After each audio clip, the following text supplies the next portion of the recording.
Hello aspirants, welcome to my YouTube channel. This is your knowledge partner. तो आज के class में हम डिस्कस करेंगे यूपीएससी यूपीएफओ के प्रीवियस पेपर जो 2017 में आया था। और हमारा आज फोकस रहेगा इंग्लिश के ऊपर स्पेशली। और जो दूसरे जो टॉपिक्स है history, polity, industrial level law, वो हम धीरे धीरे कवर करते चलेंगे अगले क्लासेस में। ठीक है, तो चलिए शुरू करते हैं। पहला क्वेश्चन देखते हैं क्या है।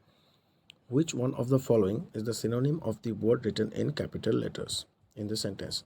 मतलब कि क्या है, जो यहाँ पे कैप्स में जो वर्ड दिया हुआ है उसका हमें मतलब निकालना है। ठीक है, चलिए देखते हैं सेंटेंस क्या है। The fundamental character of an individual defines his entire life. यहाँ पे जो फंडामेंटल वर्ड है वो कैप्स में दिया हुआ है। ठीक है, इसका मतलब होता है बेसिक। ठीक है, एसेंशियल। तो यहाँ पे एसेंशियल हो जाएगा इसका करेक्ट आंसर। ठीक है, चलिए नेक्स्ट क्वेश्चन देखते हैं। Which one of the following is the synonym of the word written in capital letters in the sentence. Same है, हमें मतलब निकालना है जो कैप्स में वर्ड दिया हुआ है उसका। ठीक है, देखते हैं।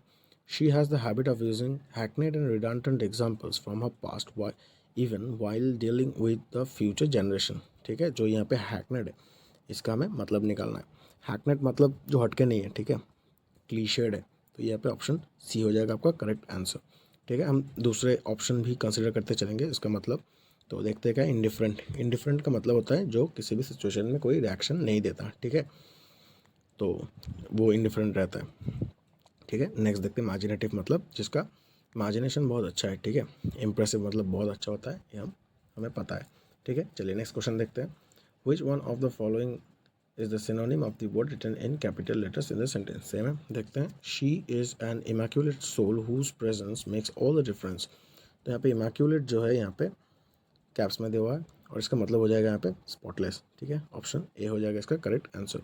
चलिए नेक्स्ट क्वेश्चन देखते हैं। Which one of the following is the antonym of the word written in capital letters in the sentence. यहाँ पे ध्यान दीजिएगा, यहाँ पे एंटोनिम पूछा है, सिनोनिम नहीं। ठीक है, तो इसको ध्यान से देखिएगा। देखते हैं। There is a great deal of enmity. Enmity जो है यहाँ पे कैप्स में दिया हुआ है। ठीक है, तो इसका मतलब होता है हॉस्टिलिटी। इसका मतलब होता है हॉस्टिलिटी, लेकिन हमें एंटोनिम पूछा है तो इसका एंटोनिम हो जाएगा यहाँ पे एमिटी। ऑप्शन ए हो जाएगा इसका करेक्ट आंसर। ठीक है, चलिए next question. Which one of the following is the antonym of the word written in capital letters in the sentence. यहाँ पे भी हमें एंटोनिम पूछा है। देखते हैं। She was reluctant to sell her car. ठीक है, रिलक्टेंट जो है यहाँ पे कैप्स में दिया हुआ है। रिलक्टेंट का मतलब होता है अनविलिंग, लेकिन हमें एंटोनिम पूछा है तो इसका आंसर हो जाएगा ऑप्शन ए एंग्शियस। ठीक है, next question. Which one of the following is the antonym of the word written in capital letters in the sentence. I cannot comply with the choir regulations of your land। Choir जो है, क्वायर का मतलब होता है strange. ठीक है, यहाँ पे इसका ऑपोजिट हो जाएगा कस्टमरी। ऑप्शन डी हो जाएगा इसका करेक्ट आंसर। ठीक है, नेक्स्ट क्वेश्चन देखते हैं। Which one of the following parts of the sentence has an error. ठीक है, तो सेंटेंस क्या है। As you know that the ignorant are easily duped. यहाँ पे आप देख सकते हैं, यहाँ पे जो दैट है ये एक्स्ट्रा है यहाँ पे। ठीक है, तो सही में क्या हो जाएगा इसका, as you know the ignorant are easily dupe. तो ऑप्शन बी हो जाएगा हमारा यहाँ पे करेक्ट आंसर। ठीक है, चलिए नेक्स्ट क्वेश्चन देखते हैं। Which one of the following parts of the sentence has an error. फिर से एरर पूछा है। After a lot of argument I brought him forward to my point of view. यहाँ पे आप देख सकते हैं ब्रॉट हिम फॉरवर्ड है, ब्रॉट फॉरवर्ड है। ब्रॉट फॉरवर्ड का मतलब यहाँ पे नहीं जा रहा है। ठीक है, ये आर्गूमेंट है, तो यहाँ पे ब्रॉट राउंड हो जाएगा आपका, मतलब किसी को राज़ी कराना ऐसा। ठीक है, तो यहाँ पे ब्रॉट राउंड होगा, तो यहाँ पे इसका अकॉर्डिंग ऑप्शन बी हो जाएगा इसका करेक्ट आंसर। ठीक है, चलिए नेक्स्ट क्वेश्चन देखते हैं। Which one of the following parts of the sentence has an error. Same है, देखते हैं। Don't ask him how he is because if he starts talking about his health you will never get up from him. ठीक है, ये यहाँ पे कुछ error नहीं है यहाँ पे, तो ये नो एरर मार्क हम लगा देंगे। ऑप्शन डी हो जाएगा इसका करेक्ट आंसर। ठीक है, चलिए नेक्स्ट क्वेश्चन देखते हैं। Which one of the following words can be used as a substitute for the phrase. मतलब वन वर्ड सब्सटीट्यूशन पूछा है यहाँ पे। ठीक है, देखते हैं। A nursery where children of working parents are cared for while their parents are at work. ठीक है, मतलब जो एक नर्सरी होता है जहाँ पे वर्किंग पेरेंट्स अपने बच्चों को रख के काम पे जाते हैं। ठीक है, तो इसका करेक्ट आंसर हो जाएगा यहाँ पे क्रीश। Option B. ठीक है, हम दूसरे वर्ड्स भी देख लेंगे क्या है। स्कलर मतलब होता है जो एक बोट को स्कल करता है। ठीक है, डॉमेटरी। डॉमेटरी मतलब होता है ऐसा जानते हैं सभी, हॉस्टल में एक बड़ा सा रूम होता है जहाँ पे सब बच्चे सारे एक साथ सो सकते हैं। ठीक है, तो उसको डॉमेटरी कहते हैं। और रिफैक्ट्री जो है, यहाँ एक बहुत बड़ा हॉल होता है जिसमें बहुत सारे लोग खाते हैं, स्पेशली रिलीजियस पर्पस में ये यूज़ होता है। ठीक है, चलिए नेक्स्ट क्वेश्चन देखते हैं, which one of the following words can be used as a substitute for the phrase. Sentence क्या है, that which can not be taken by force. ठीक है, इसका सही ऑप्शन हो जाएगा यहाँ पे ऑप्शन डी, इम्प्रेग्नेबल। ठीक है, तो दूसरा ऑप्शन हम देख लेते हैं। यहाँ पे क्या है, इम्पॉसिबल का मतलब जो पॉसिबल नहीं है। इम्प्रोबेबल, इम्प्रोबेबल का मतलब होता है इनऑथेंटिक, जो अनकन्विंसिंग है। ठीक है, और ऑप्शन सी जो है इम्पेकेबल, इम्पेकेबल का मतलब होता है फॉल्टलेस, कोई फॉल्ट नहीं होता। ठीक है, जो इसके स्टैंडर्ड्स बहुत हाई होते हैं। ठीक है, चलिए, तो इसका ऑप्शन हो जाएगा करेक्ट यहाँ पे ऑप्शन डी। नेक्स्ट क्वेश्चन देखते हैं, which one of the following is the appropriate question tag in the sentence.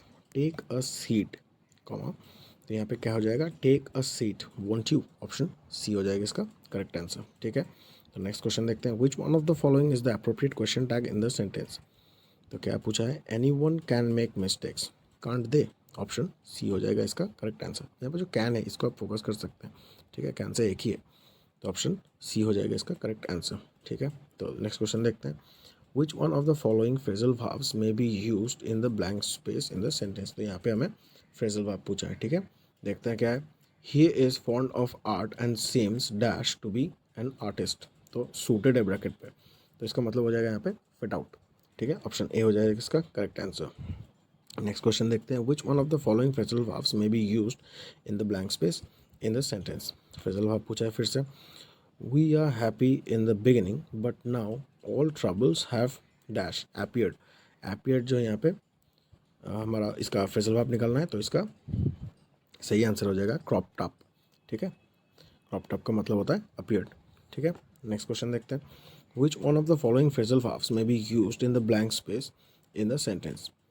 No one knows how it all dash, क्या ब्रैकेट में क्या है, हैपेंड। ठीक है, तो इसका मतलब हो जाएगा यहाँ पे ऑप्शन बी, कम अबाउट। ठीक है, तो नेक्स्ट क्वेश्चन की तरफ चलते हैं, which one of the following phrasal verbs में be used in the blank space in the sentence. ठीक है, I have to dash this work before I leave tomorrow morning. Finish जो है यहाँ पे कैप्स में दिया, ब्रैकेट में दिया हुआ है, तो इसका सही ऑप्शन हो जाएगा यहाँ पे ऑप्शन सी, फिनिश अप। ठीक है, तो बहुत सारे हम फ्रेजल वर्ब्स देखते आए अभी तक, तो ये जो सारे फ्रेजल वर्ब्स थे, तो ये हम अलग से एक वीडियो में डिस्कस कर लेंगे। ठीक है, चलिए नेक्स्ट क्वेश्चन देखते हैं, which one of the following prepositions may be used in the blank space in the sentence. ठीक है, प्रीपोजिशन पूछा है, he lived a hand dash mouth existence surviving on just a few rupees a week. Hand dash mouth, ये बहुत popular एक phrase है। ठीक है, हैंड टू माउथ, ये बहुत पॉपुलर एक फ्रेज है, तो ऑप्शन बी हो जाएगा इसका पे करेक्ट आंसर। ठीक है, चलिए नेक्स्ट क्वेश्चन देखते हैं, which one of the following can be used as a substitute for words written in the capital letters in the sentence. ठीक है, देखते हैं, there is no meaning to cry over the split milk since the matter is over. ठीक है, cry over the split milk यहाँ पे caps में दिया हुआ है, तो इसका मतलब निकालना है, तो इसका मतलब होता है no use of worrying about, मतलब जो हो गया, अब रोके क्या फ़ायदा ऐसा। ठीक है, चलिए नेक्स्ट क्वेश्चन देखते हैं, which one of the following can be used as a substitute for the word written in capital letters in the sentence. में देखते हैं, serving the sufferers is true human service. तो ह्यूमन सर्विस ये भी एक बहुत पॉपुलर फ्रेज है। ठीक है, इसका मतलब होता है एक्सेलेंट वर्क, मतलब सर्विंग द सफरर्स, ये बहुत एक एक्सेलेंट वर्क होता है। ठीक है, तो यहाँ पे हमारे 20 क्वेश्चन ख़त्म होता है, तो अगले वीडियो में हम जो दूसरे टॉपिक्स है, हिस्ट्री, पॉलिटी, वो हम डिस्कस कर लेंगे। ठीक है, वीडियो अच्छा लगे तो सब्सक्राइब करना, एंड थैंक्स फॉर वॉचिंग।